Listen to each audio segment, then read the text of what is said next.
world and their best plays. Magic again. Messi through 4. Brilliant! Threads it in. And there's the goal from Pedro. It's sports on 32 FM 94.9.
Well, hello, welcome to 94.9 32 FM Scoreboard Reloaded. I am Peter Omo, glad again to be back this second day in the month of July 2025. So, you guess what? It's all about the Club World Cup, the ongoing XW19. We're going to focus on that on the show for the next 25 minutes. I'm not doing this alone. I've got my good friend with me as, I don't want to say as usual because these are moments we don't do every time, but once in a while, I'm always happy when I have Tosin join me on the show this afternoon. Of course, today I've got Tosin joining me, and together we'll talk about the Club World Cup, and then I'll allow Tosin to move on, and then I'll share some other headlines with you on the show. Tosin, without much ado, let's get down to business. And business is that we've seen the last 8. I don't want to use the word the best 8 because those words can be very subjective. Some might say what the criteria for giving them the best 8, but we've got the last 8 this year's Club World Cup. And let me start first by getting your thoughts. What you make of this year's Club World Cup? I know people have talked about the weather, they've talked about the turnout, and some other things like that. But Tosin, what on your mind now? What do you make of so far of this year's Club World Cup as we hit the quarterfinal of this year's tournament? Yeah, it's always great to be with you, Peter. I think these are the best 8 teams at this tournament. If we're being honest, these are the best 8 teams left in the competition because of what they've put on film. I think when you look at Real Madrid, for instance, they've been slowly building. They've not been explosive. It's been a slow and gradual process. They've chipped away at it. They've not done too much. They've rotated their squad well. Xabi Alonso has sort of imprinted his identity and his ideas on the team, and everyone knows what is required of them. So I think you would look at that. Maybe for Chelsea, you would say, they could have won the group. They lost to Flamengo, but they made up for it against Benfica, although they needed a red card to get right in that game. And then they blitzed, but they shouldn't even have been in that situation because they were leading 1-0 before the game was paused over 100 minutes. And then I think a lot of people will talk about what happened to Man City and Internazionale. And I would say that for some of us, we sort of saw it coming. I mean, I did a show on radio on that day, and I said, I have a bad feeling that both of them were going to get bundled out, and people were saying, what do I mean? And I was like, I just think Chelsea are in the final. And somehow, Fluminense beat Inter. I was like, okay, I hope this is not what I think it is. And, could not see off Al-Hilal. What was very shocking about the Man City bit was Ederson made just one save in that game. And 15 seconds after he made the save, he conceded a goal. So you just sort of begin to wonder, I mean, Man City, have they really improved like that? They probably are trying to strengthen the attack. Maybe the problem is in defense. Maybe defense is where they should be letting some people go.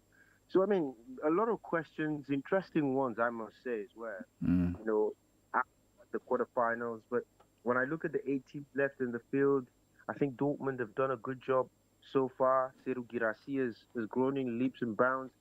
Bayern Munich, uh, I was a bit surprised that they lost to Benfica. Didn't think they should have had, you can now imagine what they'd be feeling like, Bayern Munich, because they would have maybe been the one in Chelsea's place with a clear path to the final.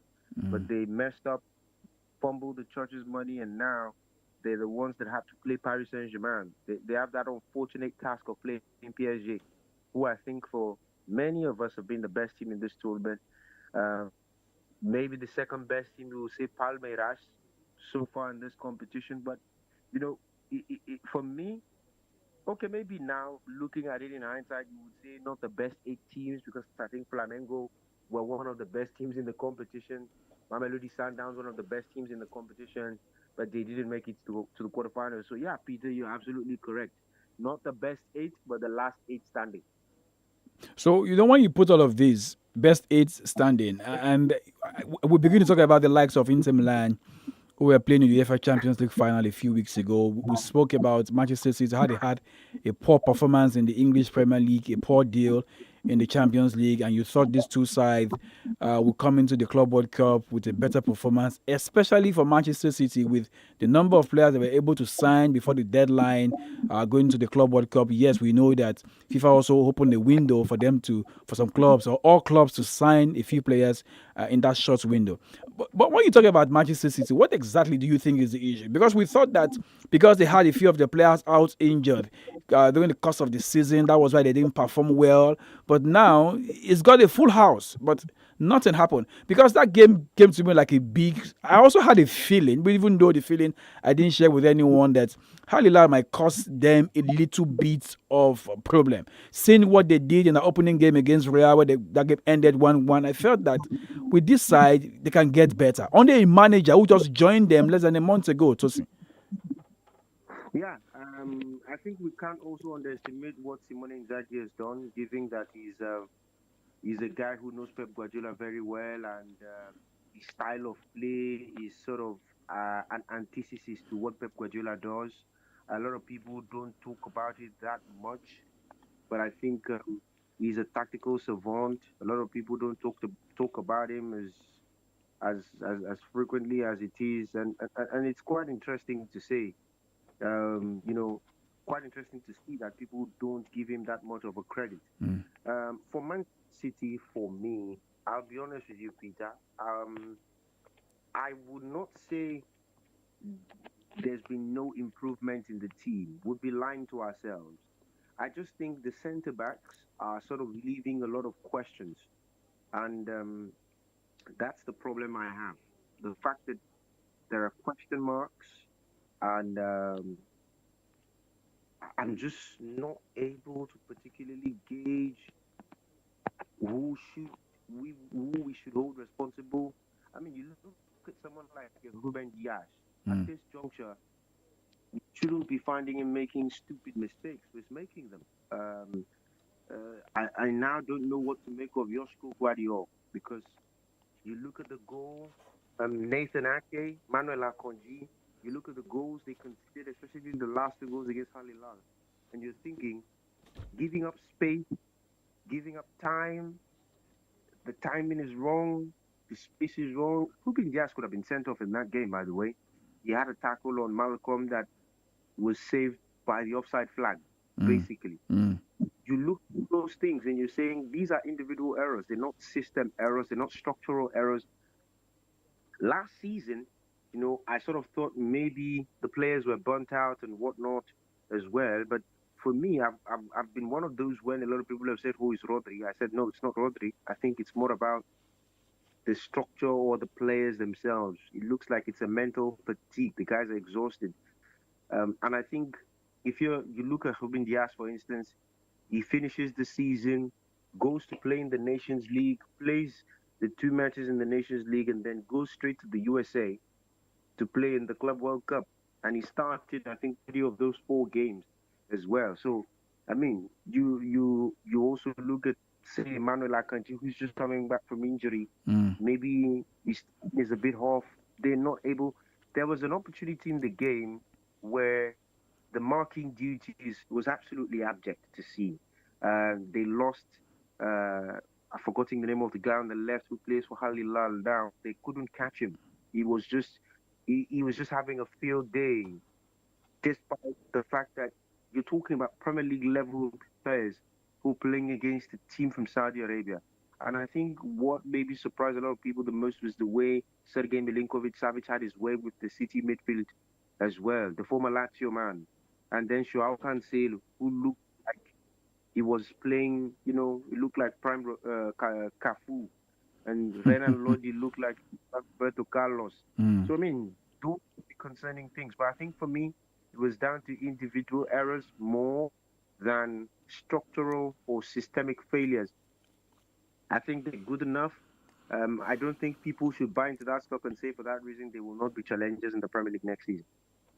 Okay, well, wait. When we get to that bridge, we'll cross it. When you begin to mention all of these as shortcoming for Manchester City and Pep, what came to my mind is, are they going to be looking at going to the window and sign another multiple in terms of putting the millions on the table to sign? I know that earlier today I had news about Ruben Diaz signing a new deal, and that was one of the men you mentioned, Tosin, as being the weak point in that game against Al Hilal. So wait to see what Pep would do. Let's jump over to some other things I've got down here, Tosin. Now we have the last 8 teams in the quarterfinal. I'd like you to make a peek of what you consider as the top of the games. I know that we have 2 games involving all European side. There's PSG against Bayern Munich, there's Dortmund against Real, and of course we have the 2 Brazilian club side playing Palmeiras and Fluminense play against Chelsea and Al Hilal. So Tosin, maybe you should help me here, because for me, I'll say the peak of all of this has to be the PSG against Bayern. That was a couple of years ago when we saw these 2 play in the UEFA Champions League, and we knew what happened. Bayern won that one against PSG. But this time, it's a European champion against the German champions. Yeah, Peter, and I think PSG are going to beat Bayern Munich by 3-0, maybe 3-1. Because wow, that's so fast, Tosin. Yeah, I'm not even thinking about it. Bayern Munich, there's big questions, Peter, on Vincent Kompany, and the questions are because Vincent Kompany doesn't win the big games. So now you've got to prove it to us, and until you prove it to us, we're not going to take it. Look at the 2 Classicers last season against Dortmund. They were lucky not to lose both Classicers. But you also have to put on the table, Tosin, what they did to Bayer Leverkusen in the UEFA Champions League. Yeah, but that game, I'm sorry to say, but that was the worst version of Leverkusen we had seen. Leverkusen did not look like they were prepared for that game. And I don't want to sound like I'm giving excuses to Leverkusen, but that was a team that was we saw them last season. They looked like there was no inspiration.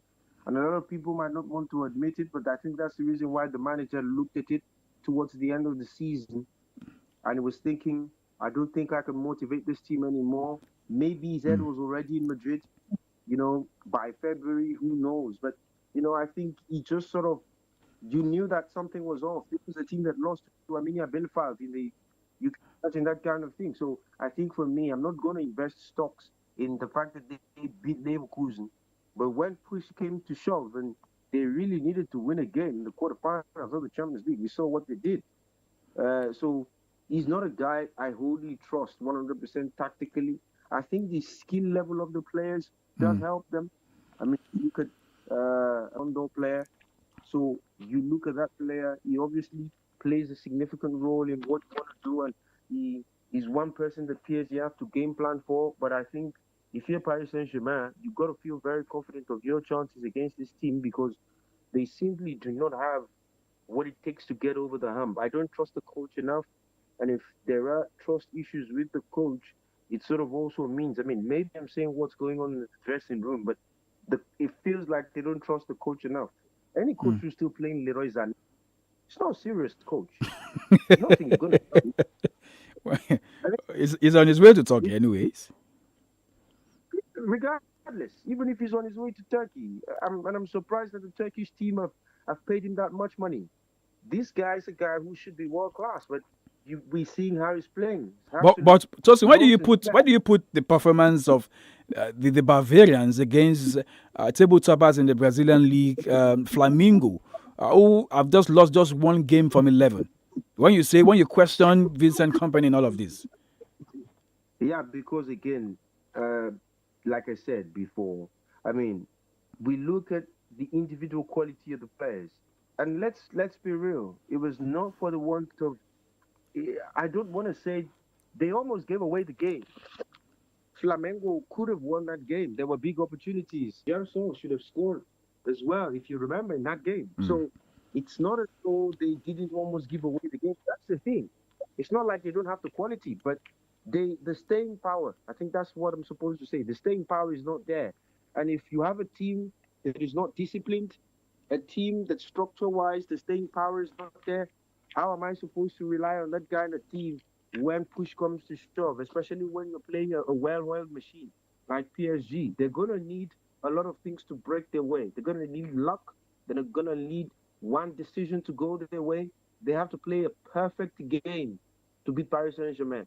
If they can play half of what Botafogo played in that second group game, then maybe they have a chance. Maybe they have a chance. But I don't trust them to have that structure that Botafogo did. All right, so let's wrap up all of this. Doesn't so I can't allow you go quickly. Yeah. So you say for PSG against Bayern, this for you has to be PSG, right? So okay, all right. Yeah, I 100%. put down just that down now. Okay. So how about Dortmund against Real? I mean, the Bellingham derby, but I mean, it's sad that Job is not going to play. Yeah. So So, sad. So that, sad. yeah. And with Real Madrid, I think Real Madrid is a team that a lot of people are maybe quietly sort of overlooking because, but I know it's not easy to overlook a team like Real Madrid. You're going to obviously respect them, but I think for Real Madrid, this is a very important competition. Um, Real Madrid will win this game. I think it will be nice and easy. Uh, Dortmund are a decent side. The coach has them playing tough, 𝐂𝐿, but I think Madrid would just be too much. That battle between Girassi and Tony Rudiger will be very interesting to see, though. I've been smacking my lips since Dortmund qualified this morning. Okay. So the other game I've got to do with Chelsea against Brazilian side Palmeiras and Al Hilal against Fluminense. Yeah, so I mean, for the 𝐒𝐶 Fluminense game, I'm inclined to go with Al Hilal. I'm serious. A part of me wants to go with Fluminense, but I just think the Simone Inzaghi factor is a very great coach. The players are playing with an extra motivation, with an extra edge. I think that will help them a great deal, and also given the fact that when you're playing with an extra motivation and with an extra edge, knowing fully well that if you win, then you're one step closer. I think that's the reason why I'm going to go Al Hilal against Fluminense. Fluminense are a good side. So I'm not going to take anything away from them. Thiago Silva looks banged up. You would expect German Kanu to play another game like he did against Inter Milan. I think they want to come out a bit, and that might be to their undoing because they might want to underestimate the Saudi team. And because of Simone Inzaghi and how well structured they play, I think that is a huge advantage for Al Hilal. And Chelsea, they just have to stay grounded. They have to stay humble. They cannot let the movement get to them because they're playing against Palmeiras from Brazil. The worst thing they can do is to underestimate those guys. If they underestimate them, they're going to lose. I have Chelsea in the final already, but if they underestimate Palmeiras, they're going to lose. That's just a simple thing because you look at a player like 𝐒𝐈𝐒 with the way he's dazzled in this tournament. You look at what Vitor Roque can do, Lucas Evangelista as well. So they have good players, technical players, skillful players who can also change the game in one moment. Chelsea have to be extremely careful. So the way it stands right now, Tosin is saying PSG will up against Real in the semi-final. Chelsea against Al Hilal of Saudi Arabia. And for those who have said it's a farmers league, maybe they have to have a rethink now of all that. So okay, we'll wait to see. Tosin, let me allow you go because of time. Hopefully, I can get back in touch with you once we have all these games done and we can discuss further. Thank you so much, Tosin, for your time. Yes, thank you very much, Peter. Let's see whether it would be Chelsea Real Madrid for the final. Oh, you're already going the final. You see, Real beating PSG. Okay. So we'll wait. We'll see. We'll be here. Thank you so much, Tosin. Yes, have a good day. All right, man.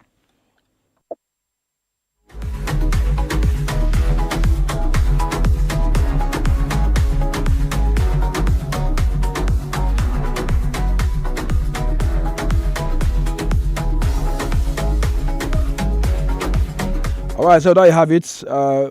Discussing all we need to know from this Let's Club World Cup with Tosin, just to kind of break down and see how the teams are fared, and of course what to expect in the quarterfinal starting in a few days from now. So quarterfinal games, we'll see Chelsea up against Palmeiras, Al Hilal against Fluminense of Brazil, Dortmund against Real, just the way we saw these two play last year UEFA Champions League final in London, and PSG will be playing against Bayern Munich in the quarter-final games. All right, so let's head straight to XW19 and catch up with what is going on.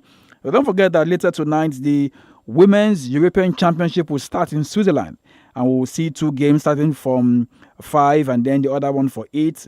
Iceland will be up against Finland. The host, Switzerland, will be up against Norway. There will be 2 games on Thursday, 2 on Friday, and 2 on Saturday. A, B, C, D. And then on Saturday, we're talking about the WAFCON, the African Women Championship starting in Morocco. And our girls are down as we speak in the city of Casablanca. Let's talk about tennis this afternoon before we wrap up the show. And of course, we also have a beat from the BBC.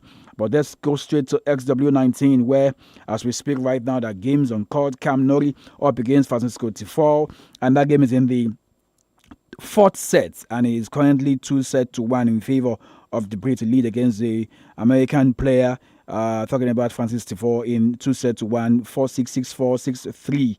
And as we speak right now in the 4th set, and it's 4-3 advantage, Cam Norrie serving at this point in time. So let's head straight to other venues where game on as we speak. And of course, defending champion Carlos Alcaraz is on court against British homeboy Oliver Tavet, and the world number 2 won the opening set, and of course they won the first set. The game is in the first set actually. Won the first set, and as we speak right now is I think is now 2-set love. Yes, I'm right. 2-set love. The Spaniard just broke the Brits, and so it's 2-set love as we speak. Talking about real time from this XW. Now let's head straight to the women's angle and see those who have got their game wrapped up. One of them is top seed Arina Sabalenka of Belarus. Won his game against Maria Buzukova in 2 straight sets, 7-6, 6-4.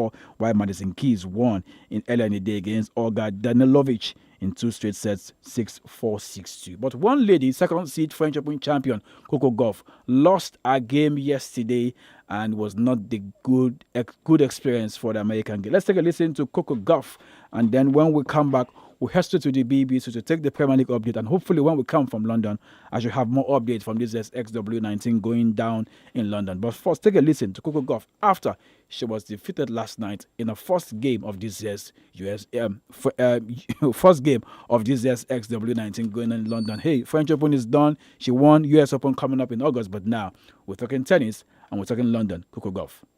Yeah, I mean, I'm trying to be positive. I mean, after the match, I definitely was struggling in the locker room. I don't like losing, and yeah, I think for me the main thing, I'm sure my team and everyone's gonna tell me like, you know, you did well at Roland Garros, don't like be so upset and things like that. But I don't really like losing, and I don't know, I just feel a little bit disappointed in how I showed